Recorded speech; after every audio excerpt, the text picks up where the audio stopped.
Allegory of a Cave, Part 1. Socrates. Next said I, compare our nature in respect of education and its lack to such an experience as this. Part 1. Setting the scene, the cave and the fire. The cave. Imagine this. People live under the earth in a cave-like dwelling, stretching a long way up towards the daylight.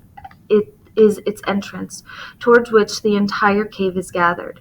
The people have been in this dwelling since childhood, shackled by the legs and neck. Thus, they stay in the same place, so that there is only one thing for them to look at, whatever they encounter in front of their faces. But because they are shackled, they are unable to turn their heads around. A fire is behind them, and there is a wall between the fire and the prisoners. Socrates. Some light, of course, is allowed them, namely from the light that casts its glow toward them from behind them, being above and at some distance.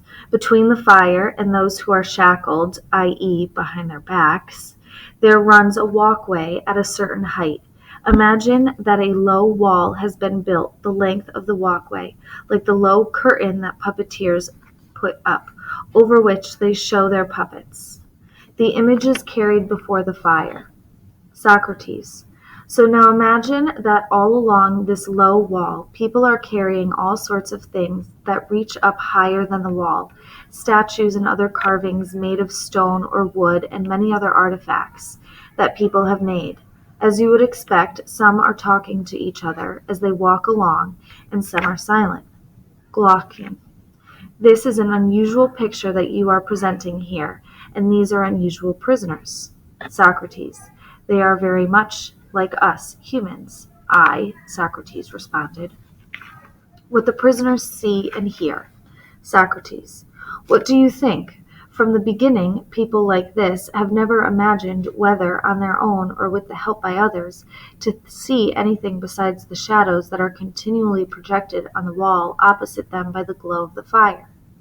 How could it be otherwise, since they are forced to keep their heads immobile for their entire lives? And what do they see of the things that are being carried along behind them? Do they not see simply these, namely the shadows? Certainly.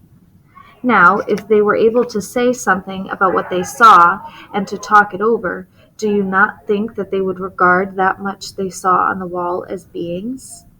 They would not have to.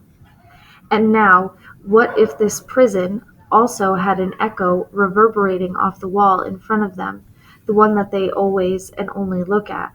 Whatever one people walking behind those in chains and carrying the things would make a sound, do you think the prisoners would imagine that the speaker were anyone other than the shadow passing in front of them? Nothing else, by Zeus.